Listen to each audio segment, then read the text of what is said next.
Invitamos entonces a Elena a avanzar con su presentación. Bienvenida, Elena. ¿Nos puedes contar un poquito también sobre ti antes de empezar? Alguna cosita. Bien, como una introducción. Para los que no te conocemos, que te conozcamos un poquito. Bueno, primero la presentación típica académica, porque después les voy a contar más sobre mí.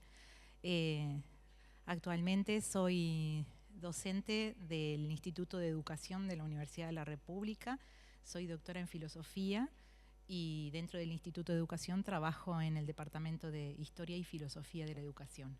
Y bueno, vengo estudiando educación emocional hace más de una década y les voy a contar ese trayecto. Bien, me voy a sentar para allá. ¿Voy con esto? Dale.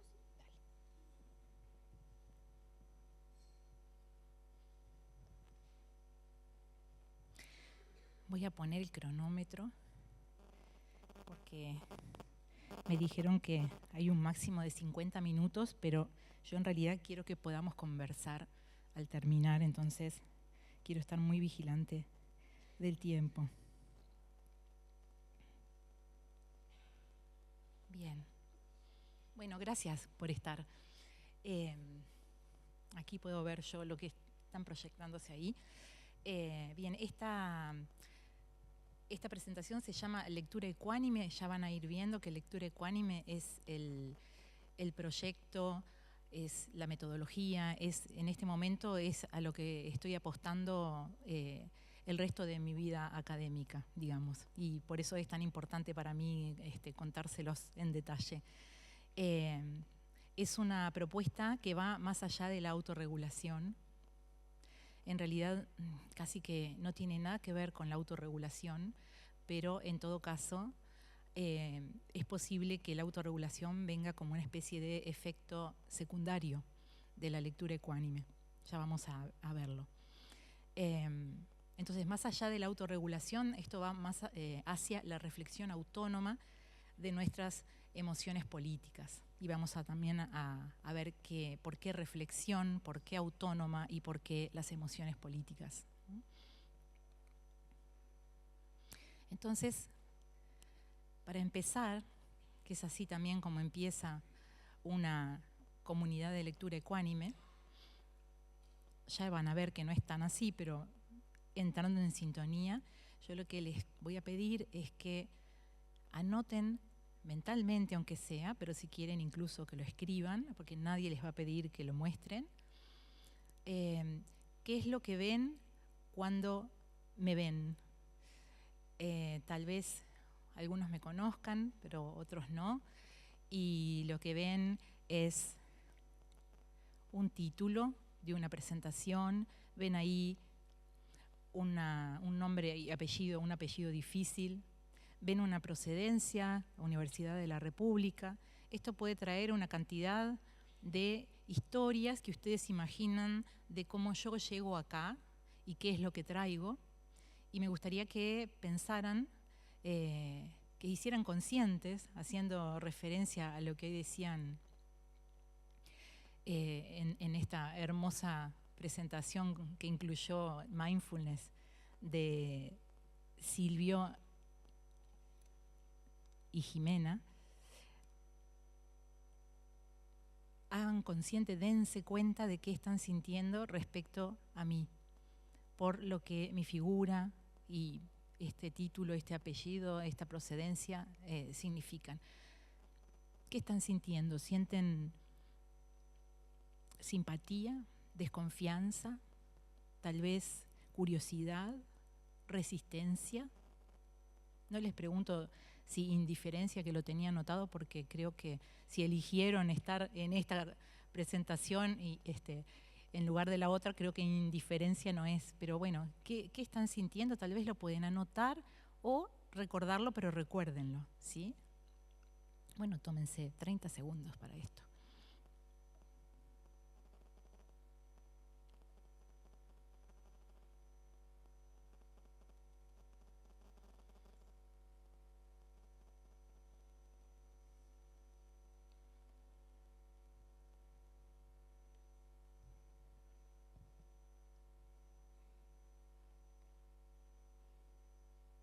Bueno, muy bien. Entonces ahora yo les voy a contar algo de mí, como se me pedía, pero no lo académico, sino realmente una historia, mi historia y la historia de esta propuesta que vengo a traer. Y es relevante porque la propuesta de la lectura ecuánime tiene como foco las narraciones. Es el centro de la lectura ecuánime es las narraciones, pero no porque tenga que ver necesariamente con lectura, también lo vamos a estar viendo. Entonces, voy a empezar contándoles algo de mi historia.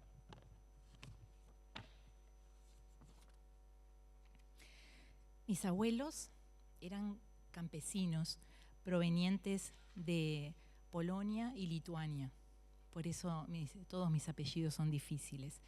Eran católicos, muy, muy católicos y bastante pobres, pero sobre todo cuando llegaron a Uruguay, porque cuando la crisis de 1929 comenzó a expandirse desde Estados Unidos hasta Europa, golpeó con fuerza los sectores agropecuarios, sobre todo de Europa del Este, empujando a muchos, como mis abuelos, a buscar otra vida en el oeste.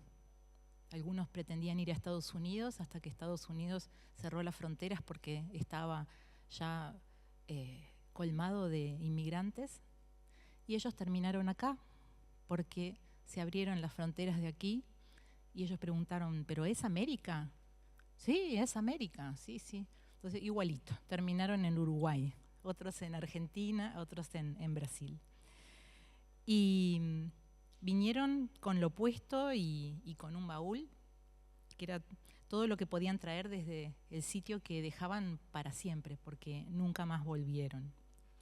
Y entonces así crecí yo, con esa lengua, escuchando esa lengua y no aprendiéndola, pero escuchando esa lengua rota de mis abuelos, y una vida bastante austera en el Cerro de Montevideo, que es donde nací, porque saben que allí es donde muchos de los inmigrantes se establecieron debido a la actividad frigorífica.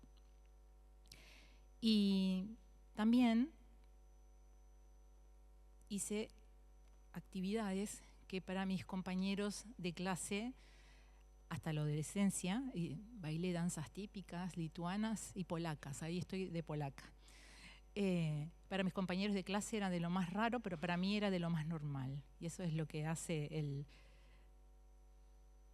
este crisol de países que es Uruguay, ¿no? Pero esta historia continúa. A los 18 años empecé a trabajar dando clases de inglés en una salita de mi casa que mi mamá cuidaba muy bien, de que no faltara gas en la estufa, que estuviera siempre limpia y prolija. Y yo pensé que iba a ser profesora de inglés toda la vida, porque me encantaba. Y por eso estudié el profesorado en el Anglo y trabajé allí y me encantaba. Y a la vez estudiaba filosofía. Pero como quien estudia por amor a una materia y por el deseo de algún día llegar a tener un título universitario, pero sin saber muy bien para qué. Y pasó que un día, cuando ya era licenciada en filosofía, me ofrecieron dar clases de filosofía en inglés en un colegio bilingüe. Y eso fue un hallazgo. Fue también una incomodidad porque me encantaba enseñar filosofía, descubrí eso, pero odiaba hacerlo en secundaria, porque los estudiantes no me tomaban en serio, tal vez por una forma de ser también. Yo no lograba que les importara. Entonces eso me dolía muchísimo. Y quise abandonar el liceo, pero no abandonar la enseñanza de la filosofía. Necesitaba un ambiente diferente. Entonces vi un llamado de ayudante de cátedra en el Instituto de Educación de la Facultad de Humanidades de la Universidad de la República y me lancé. Y ya tenía muchos años de trabajo y estaba empezando de nuevo, un poco mayor, tal vez para empezar de cero, pero yo no lo pensé así. Me sentía, no sé, me sentía como amaneciendo otra vez. Hoy pasaron ya 38 años desde mi primera clase en la salita de casa. Y 18 años desde mi primera clase en la Universidad de la República. Y aquí estoy sin creer en todo lo que ha cambiado en mi vida, ¿no? Porque siempre se puede cambiar mucho, pero hay un hilo que no se corta, que une lo que fui, lo que quise, lo que no entendí en su momento y todo lo que hoy me trajo hasta acá. Y esta imagen fue diseñada por inteligencia artificial, pero creo que logró captar. Yo quería que esta imagen transmitiera que soy ante nada y ante todo una docente un poco reservada, que no me gusta llamar la atención, por eso está de espaldas. Me gusta mucho la soledad de los libros y creo que lo hizo bastante bien. Y bueno, ustedes ahora que me están escuchando tal vez encuentran algo de ustedes en esta historia también, ¿no? Y cuando terminemos esta charla, tal vez haya más puntos en común, porque eso es lo que venimos a hacer con las narraciones. Reconocernos, sacudir prejuicios y pensar juntos. Y ese es el viaje que les propongo. Porque el mío también comenzó con una historia. Cuando comencé a investigar sobre educación y emociones, hace casi 20 años, porque fue un poco antes de entrar a la facultad, todavía no se hablaba demasiado de educación emocional, en alguna parte del mundo tal vez, y yo no lo llamaba así. Pero ¿cómo llegué a interesarme? Bueno, es que me sucedió algo. Yo estaba formando parte, era estudiante en un seminario de literatura inglesa que daba en el Anglo Lindsay Cordery, y nos dio para leer una novela, Things Fall Apart, de Chinua Achebe, que es un autor nigeriano. Y yo no podía con esa novela. No lograba identificarme con los personajes. Los veía como tan lejanos que los observaba como si fuera una antropóloga. Pero a medida que avanzaba, empecé a conmoverme. Especialmente cuando descubrí en un episodio en particular en que una madre de esa aldea nigeriana pre-colonización tenía que entregar por obligación religiosa a su hija para un rito religioso, ¿no? Para un rito a los dioses. No iban a matarla, pero era algo misterioso, un rito que se hacía en una cueva con una bruja. Y esta mujer estaba aterrada porque además era su única hija. Y ahí me di cuenta que de pronto todo había cambiado en mí y ya me estaba emocionando. Pero había necesitado un proceso para llegar a entender a esos personajes. Y terminé la novela súper apasionada. Entonces ahí me di cuenta que en mí había habido un cambio emocional, pero basado en un cambio cognitivo primero. Llegué a entender las historias de esos personajes. Y entendí que la literatura podía lograr modificar nuestras emociones al modificar nuestra comprensión, y que esa transformación tenía un potencial educativo enorme. De hecho, que esto haya comenzado por una historia no es casualidad. Las investigaciones actuales en neurociencia cognitiva sostienen que el cerebro humano es narrativo por excelencia, que no solo comprendemos el mundo a través de relatos, sino que lo experimentamos como si fuera una secuencia narrativa. Así es como vivimos el mundo. Si prestan un poquito de atención ahora a sus mentes, así como nos señalaba Silvio hoy, verán que están pasando pensamientos, pero todos vienen concatenados en una historia. Es lo que estaba haciendo antes, lo que estamos haciendo ahora, qué va a pasar después, o tal vez dentro de esto, ¿no? ¿Qué es lo que va a mostrar después? ¿A dónde va ella con esto? ¿Qué es lo que nos querrá mostrar? ¿qué tiene que ver con lo que dijo antes? Estamos todo el tiempo funcionando narrativamente. Y ahí les puse unos libros. El primero, Darwinismo literario, de Joseph Carroll. Luego tenemos la especie simbólica, de Terence Deacon. Y allá arriba está The Storytelling Animal. Son todos muy recientes, son de este siglo. Y para terminar, los más recientes, y creo que son los más notorios, son que lo deben conocer, Sapiens, de Harari, del año 2012, y El cerebro narrativo, de Fritz Breithaupt. Este salió en 2023, y creo que, como él es un excelente divulgador, él logra como recoger todas las investigaciones hasta el momento y nos muestra esto de que tenemos cerebros narrativos, ¿no? Justamente esta es una cita de Breithaupt.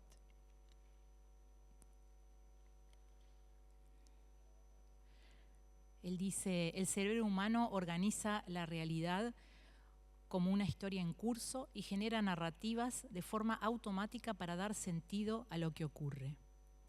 Entonces nuestro cerebro funciona narrativamente por defecto. Entonces, esto es muy importante, la educación narrativa, y eso es algo que no se hace. Porque vamos a narrar, nuestro cerebro funciona así por defecto. O sea, muy pocas veces nos detenemos, dejamos de narrar y nos concentramos, por ejemplo, en un problema matemático, ¿no? Nos aislamos o quizás estamos pintando, dibujando y nos concentramos en ese momento. O en una práctica de mindfulness que nos invita a dejar de pensar en el pasado, el futuro y que queremos quedar en el presente. En ese momento se suspende esta narración, con suerte. Pero todo el resto del tiempo estamos pensando narrativamente. Entonces, vamos a narrar. ¿Y por qué esto es importante? Porque tiene que ver con qué narramos y cómo narramos nuestras vidas y las vidas y actitudes de quienes nos rodean. Porque podemos cruzarnos con alguien en la calle que iba muy rápido caminando y nos chocó, nos llevó por delante, y yo puedo pensar, es porque me tiene desprecio, porque soy mujer y él es hombre, porque soy mayor y él es joven, y eso genera en mí una indignación y hasta capaz le grito algo. Pero eso es una narración nada más. Yo también puedo pensar que este hombre llega tarde a algún lado y a mí ni me vio. Y esa narración cambia absolutamente todo. Yo no lo sé, capaz que sí, me chocó a propósito por todo eso. Pero mientras no lo sé, sería interesante suspender esos juicios. Entonces, cuando descubrí esto, cuando descubrí esta novela que les decía, a la vez,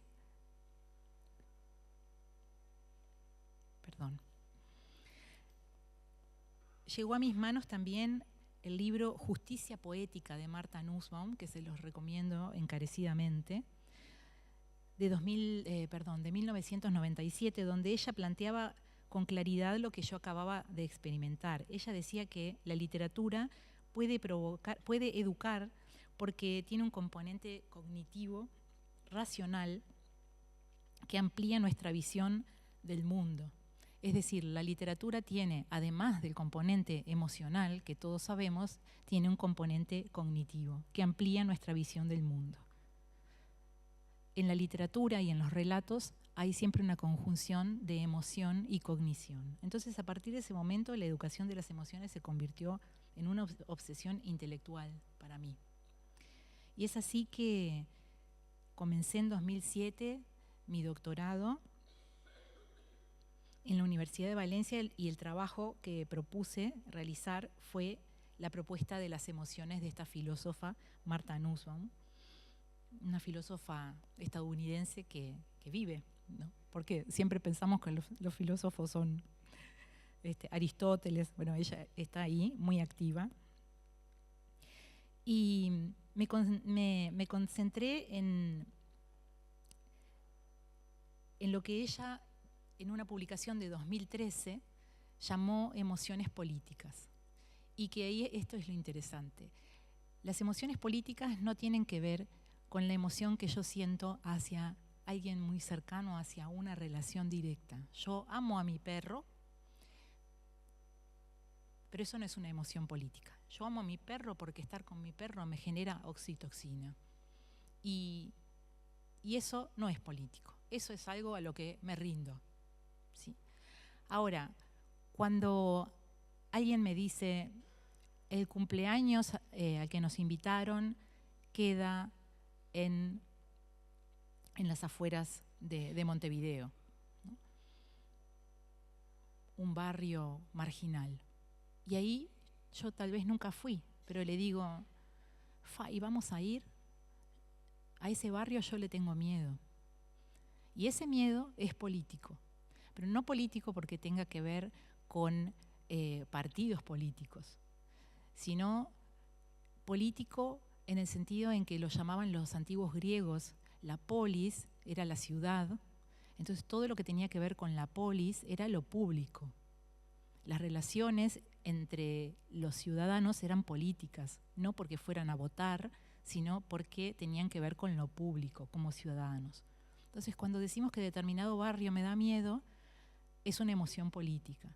¿Y en qué se basan y de dónde salen? Bueno, salen de narraciones. ¿Y de dónde tengo estas narraciones? Si yo nunca fui a ese barrio y no conozco a nadie. Los tengo de relatos que recibo. Estamos bombardeados de relatos, sobre todo en esta época, a través de noticias, redes sociales. Todo el tiempo hay relatos de cosas que pasan en diferentes zonas del mundo y que son perpetradas por diferentes personas.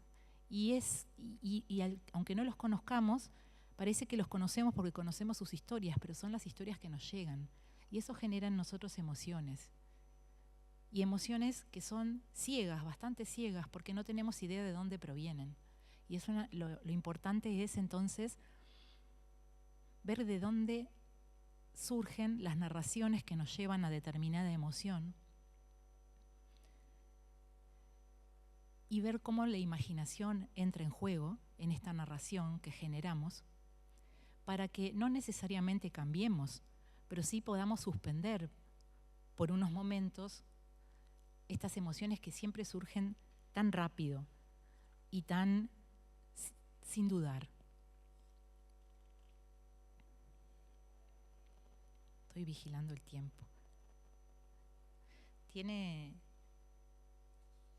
mucho que ver con la práctica del mindfulness también, que a mí me gusta mucho y que no la puedo hacer mucho porque mi cabeza es realmente una narración continua y no la puedo parar. Pero si pudiéramos parar un momento y ver lo que hay ahí y saber que es eso nada más, y las narraciones son parte de nuestro cerebro, podríamos hacer mucho. Por ejemplo, en las redes sociales, no sé si ustedes observan la rapidez con que la gente reacciona. Hay una noticia y enseguida hay insultos u ovaciones. Son emociones que llegan y que se manifiestan y ya quedaron atrás. Y realmente a veces esos insultos hieren mucho y dañan, pero no hieren solo a la persona que la recibe, sino que dañan al tejido social, porque genera los de aquí y los de allá. ¿Y cuántos de esos insultos están dichos sin ninguna idea, sin ninguna imaginación de la historia que lo lleva ahí? Enrique me mandó el otro día una nota que salió en La Diaria contando de este congreso y yo miro siempre los comentarios, que no hay que hacer eso, pero había un comentario muy respetuoso porque creo que en La Diaria los monitorean, pero decía, era respetuoso, pero decía, es un circo, es una payasada. Y pensé, no tienen idea de lo que cuesta preparar un evento así, del estudio que hay detrás de las personas que van a hablar, quizás no estemos en lo correcto, pero es una payasada, es justamente una ignorancia de la historia que hay detrás, y de hecho es una falta de respeto, y de hecho es algo que a mí me puso a la defensiva. Entonces ya cambia por completo toda la sensación que puede haber en una relación, ¿no? Entonces, bien, quiero contarles entonces ahora, cuando yo terminé en 2013 la tesis doctoral, ahí todavía no había práctica y no había lectura ecuánime todavía. Lo que me quedé en la tesis doctoral fue con 5 pilares fundacionales de lo que yo presentaba como educación emocional. Pero ahora se los voy a mostrar y ustedes van a ver que ahí no hay nada de psicología. No hay psicología. ¿Y por qué?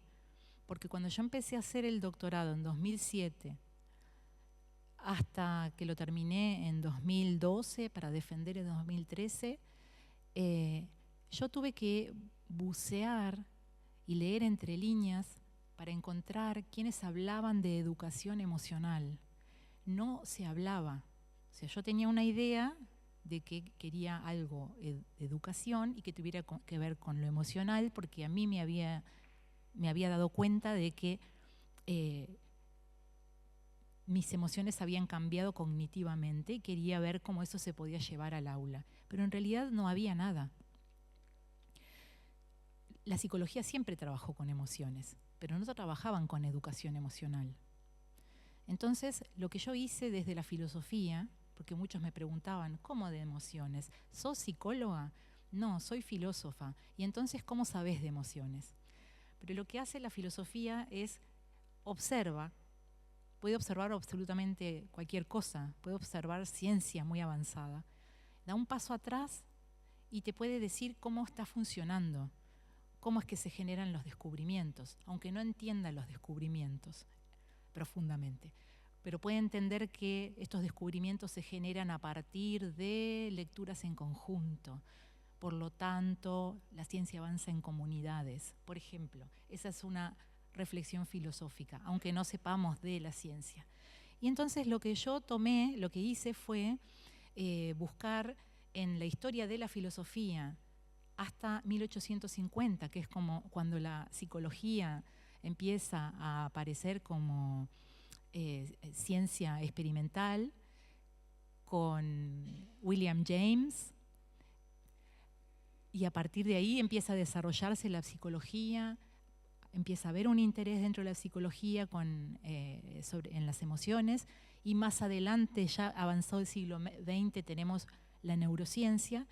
Hice un vistazo de todo esto y saqué en conclusión algo que todas las propuestas tenían en común. Y estos 5 pilares son las observaciones que yo hice de todas estas propuestas que pretendían de alguna manera regular, controlar las emociones. Solo Goldman hablaba recién de inteligencia emocional y de alfabetización emocional, también lo tomé a él. Y estos son los pilares que no tienen nada que ver con lo que se habla ahora, porque vienen de como una mirada anterior. Cuando educación emocional. Yo dije en algún momento inteligencia artificial que se me entreveró fuera de lugar, ¿no? Menos mal, gracias. La foto sí, gracias, eso sí. Entonces les voy a contar los 5 pilares. Porque lo que estoy haciendo ahora es una historia. ¿Y por qué? Porque creo que, ya lo dijeron hoy, se aprende mejor narrativamente. Y además, como yo sostengo que a través de las historias podemos educar nuestras cogniciones y emociones, voy a tratar de ser coherente y contarles una historia. Les estoy contando toda la historia de mi trabajo. El primer pilar fundamental es la autorreflexión. Lo descubrí en todos, hasta en los neurocientíficos, y empezando por Sócrates, ¿no? En 5 siglos antes de Cristo.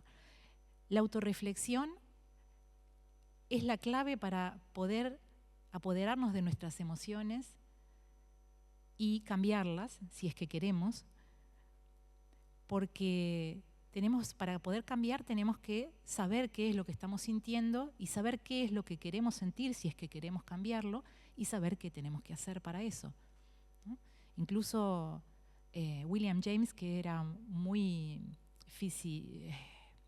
fisiologicista, es decir, él pensaba que las emociones no tenían nada que ver con lo cognitivo, surgían del cuerpo principalmente. Y luego después podíamos tener una cognición que aparecía allí muy lerda. Entonces, por ejemplo, dice él, veo un oso y corro. Y luego puedo pensar que lo que tuve es miedo. Pero la emoción es fisiológica, es ver directamente, esto va a la amígdala y actúo. Pero también él decía que si quiero cambiar determinadas emociones que estoy manifestando y que no me gustan, puedo entonces empezar por el cuerpo. Si estoy triste, observar mi cuerpo, ver que está encorvado, estoy achicada, ¿no? Y puedo decidir ponerme en otra postura, incluso sonreír, y eso va a cambiar. Eso es congruente con lo que él sostenía. Y ahí yo, incluso en él, que es de los más fisiologicistas que he leído, pensé, pero ahí hay autorreflexión, porque para darte cuenta de que tenés que poner el cuerpo y sonreír, tuviste que darte cuenta que estabas triste y que no te gustaba. Entonces ese es el primer pilar. Luego es el lenguaje, que es esto, poner lenguaje a las emociones. Si estoy sintiendo algo, pero no sé si es tristeza o ira, o tal vez simplemente melancolía, que es muy suave, una nostalgia, si no le puedo poner esas palabras que les dan estos matices, no podré saber para dónde guiar mi autorreflexión. Parte del lenguaje. Hay una narración, porque siempre cuando un niño nos dice estoy triste, le preguntamos ¿por qué estás triste? Y queremos que nos cuente, ¿no? El psicoanálisis lo sabe muy bien. Tenemos una cantidad de emociones y hay narraciones que están ocultas en nuestro subconsciente y se intenta desentrañar esas narraciones a través de terapias muy largas, porque algunas narraciones están muy escondidas, pero las hay. Y otra cosa muy importante es que esto puede hacerse principalmente dentro de una comunidad, de un grupo humano, porque en solitario, si yo quiero hacer toda esta reflexión y poner palabras y poner una narración, seguramente se me estarán escapando detalles de esa narración o no estaré encontrando las palabras. Y la comunidad, el poder discutirlo con otros, puede darme a mí otra perspectiva. O decir que estoy enojada por tal y cual cosa y que eso es evidente que me tengo que enojar y que alguien me diga, pero ¿por qué te enojas por eso? A mí me pasa todos los días y no me enojo, y eso puede cambiar todo, ¿no? Y por último, la noción de adecuación emocional, que proviene desde Aristóteles. Miren esa frase de Aristóteles. Cualquiera puede enojarse, pero enojarse con la persona adecuada, en el grado adecuado, en el momento adecuado, con el propósito adecuado y de la manera adecuada, eso no está en el poder de todos y no es fácil. Y esa es la adecuación emocional. Es decir, estoy enojada en conjunto con otros y poniéndole una palabra correcta al tipo de emoción que tengo y conociendo el origen de esa narración, puedo hacer la autorreflexión y llegar a conocer si realmente estoy enojada con esta persona o es que me enojé con el taxista de hoy de mañana y como ya vengo como calderita de lata, exploté con la primera persona que me encontré, ¿no? Y tal vez incluso, claro, estoy gritándole y en realidad simplemente lo único que hizo fue empujarme un poquito, pero yo ya venía pasada de rosca, ¿no? Entonces estos son los pilares que yo sostenía en la tesis doctoral. Yo era consciente de que estos pilares tienen que ver con un linaje muy importante y que empezando por Paulo Freire, con su noción de concientización, que tiene que ver con la autorreflexión. Para él la concientización es llegar a una conciencia crítica, dejando de lado esa conciencia mágica y volverse críticos de nuestro entorno, de conocer cuáles son lo justo, qué es lo justo y qué es lo injusto, y que lo injusto es adecuado que nos genere injusticia, indignación. Lo injusto es injusto y nos genera indignación. Y eso es adecuado.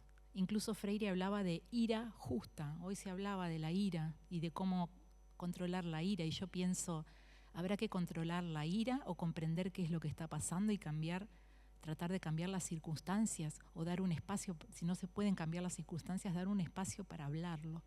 Porque calmando la ira, estamos pasando por alto una cantidad de situaciones sociales que pueden estar pasando en la familia, que pueden estar pasando en el barrio, en el país.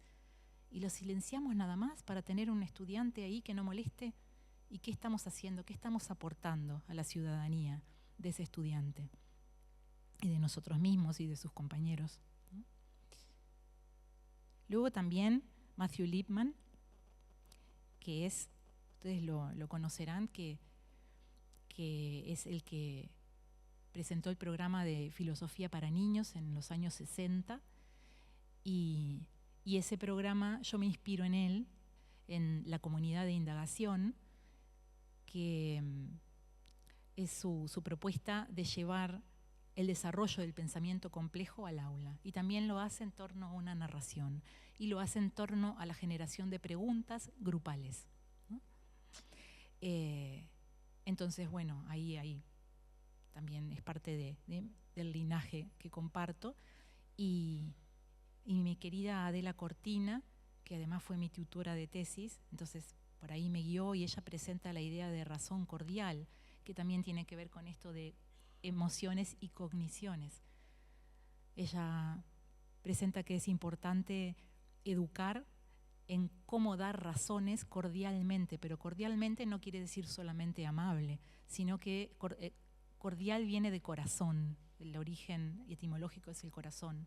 Es decir, razones que sean realmente honestas, que yo quiero transmitirlas y no quiero burlarme de la persona, que quiero decirle algo de verdad, no irónico, que quiero realmente transmitir algo y no haciéndole creer que no sabe nada y yo le voy a venir a decir la verdad, ¿no? Esa es la razón cordial que ella apunta a educar. Y bueno, esto es parte de mi linaje, ¿no?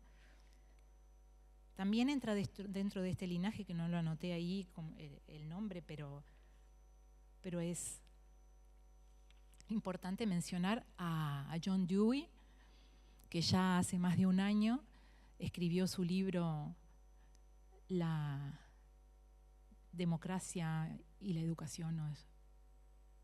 Democracia y educación, Democracy and Education. Y para él el aula era un lugar de ensayo democrático. Por eso él apostaba al trabajo en equipo, porque al trabajar en equipo podían los estudiantes aprender no solo de lo que estaban haciendo teóricamente, cognitivamente, sino que aprendían de cómo lo estaban gestionando en grupo. Y que eso en el futuro se transmitiría o trascendería a su forma de actuar como ciudadanos, ¿no? Bien. Quería contarles una cosa que no está en las diapositivas, pero que me dejó pensando la conferencia de Albana. Hace unos días en una radio me preguntaron qué resultados tenía lo que yo venía a ofrecer, la lectura ecuánime, ¿no? Y yo le dije, no tenemos resultados medibles, no es cuantificable. Pero por ahora les quería también contar que, por un lado, la lectura ecuánime es una práctica filosófica. Entonces, así como la filosofía no se ha medido en las aulas, ¿qué pasa al finalizar el curso si el estudiante es más o menos qué? Con la lectura ecuánime, por ahora no apuntaba a eso. Pero en este momento hay en curso una tesis doctoral de Sandra Díaz, que ella es coordinadora del área socioemocional en Ceibal, y ella estuvo en un congreso anterior hablando de las propuestas que Ceibal sostiene en cuanto a lo socioemocional, y presentó lectura ecuánime también, y ella está haciendo en su tesis doctoral un estudio cualitativo sobre los efectos de esta práctica, que la va a aplicar en talleres, en un grupo, y bueno, y va a tratar de medir cualitativamente. Y eso, bueno, va a llegar a ser muy interesante, lo espero con mucha emoción. Y también la profesora, la filósofa María José Codina de la Universidad de Valencia, ella es especialista en neuroeducación, y ella lo que me dijo es: antes de ningún test, yo ya te puedo decir que el hábito genera circuitos neuronales nuevos. Y si este tipo de conversación se lleva adelante en el aula repetidamente, dice, yo te doy firmado de antemano que se generan formas de pensar nuevas. Pero bueno, esto todavía no está hecho. Y bueno, entonces les quería contar cómo fuimos de la teoría a la práctica, y de la práctica al registro. Como les contaba, cuando terminé el doctorado, yo estaba muy entusiasmada en ponerlo en práctica en Uruguay, pero nadie hablaba de educación emocional. No había nada, no existía nada. Entonces lo único que yo podía pensar que se podría aplicar y que tenía ciertas personas que conocían de eso en Uruguay era la filosofía para niños de Matthew Lipman. Y yo tenía esta intuición de que por ahí podía funcionar. Entonces estuve con mi equipo de trabajo, en especial Débora Techera y Jacqueline Fernández, a quienes les agradezco muchísimo su aporte a estas intuiciones. Estuvimos aplicando estos talleres a lo largo de los años en diferentes lugares. Y lo que en realidad fue muy difícil, porque lo que no lográbamos hacer era encontrar una manera de sacar la filosofía para niños, o la comunidad de indagación, que es la práctica, la metodología detrás. Era muy difícil sacarla de lo filosófico, de que se pusieran a conversar de temas filosóficos, y dirigirla directamente a las emociones. El tema es que no nos estábamos dando cuenta de que ahí ya se estaban hablando de emociones, porque siempre que hablamos de un relato, hablamos de emociones, porque si justificamos una práctica injusta o una práctica justa, si estamos juzgando moralmente a un personaje, ahí ya hay emociones en juego. Entonces simplemente había que encontrar una vuelta de tuerca que lograra focalizarlo, bueno, más precisamente, con más precisión, ¿no? Lo que sucedió fue que en 2021 puse todas esa actualización de lo teórico. Me distraen los aplausos. ¿Los escuchan? Hay aplausos ahí. En 2021 saqué el libro Lectores Ecuánimes, que era como una revisión de lo que había terminado de hacer en el doctorado con estas prácticas durante esos 7, 8 años. Y se llamaba Lectores Ecuánimes no porque tuviera que ver con lectura necesariamente, sino más bien con interpretación, porque somos lectores de nuestra realidad. Y ecuánimes porque quería que tuviera que ver con esto de justicia, de ver con ecuanimidad a todos los personajes.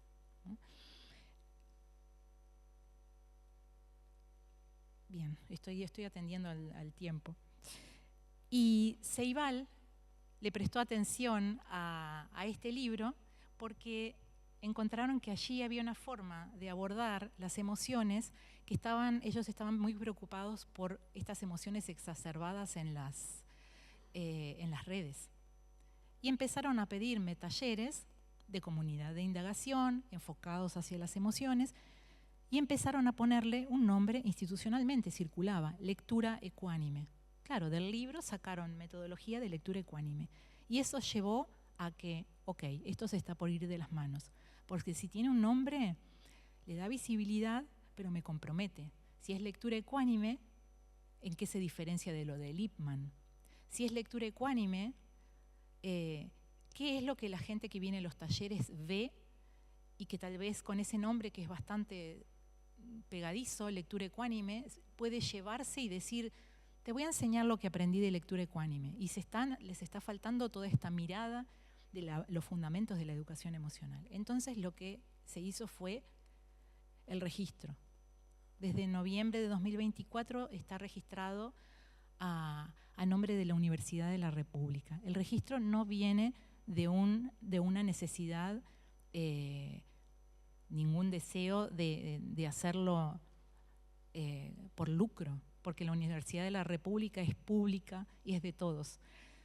Si alguien va a querer formación en esta metodología, en todo caso lo que pagará son las horas de docencia y también una especie de reconocimiento a la formación detrás y un apoyo a que esto se continúe realizando.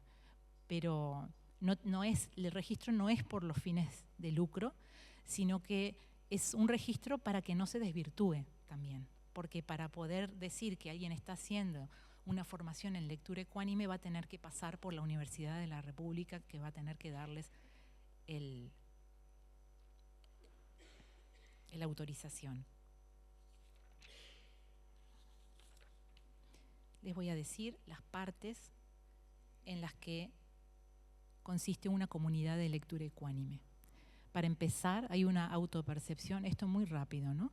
La autopercepción es algo así como el mindfulness, ver cómo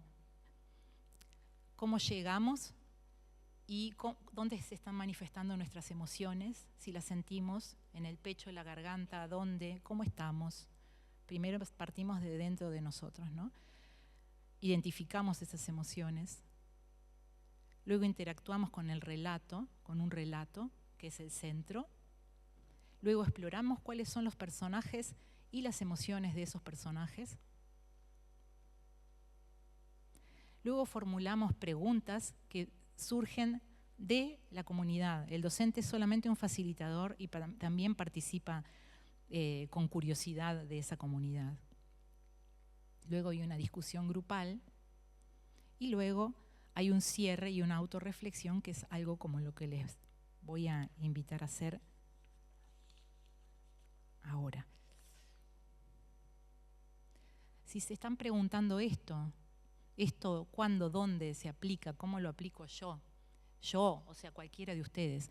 Bueno, esto tiene muchas aplicaciones, pero que no están curricularizadas, es decir, en determinada clase, pero en los lugares, los mejores lugares para realizarlo, yo diría que son las clases de filosofía, de literatura, de educación ciudadana, también de habilidades socioemocionales, pero también se puede aplicar en cualquier encuentro en el que necesitemos conversar libremente sobre problemas que está habiendo y no queremos señalar a nadie, porque se pueden elegir relatos que tengan que ver con los problemas que están pasando en un centro y sabiéndolo guiar, se pueden llegar a hablar de los personajes sin ofender a nadie, porque son personajes nada más, y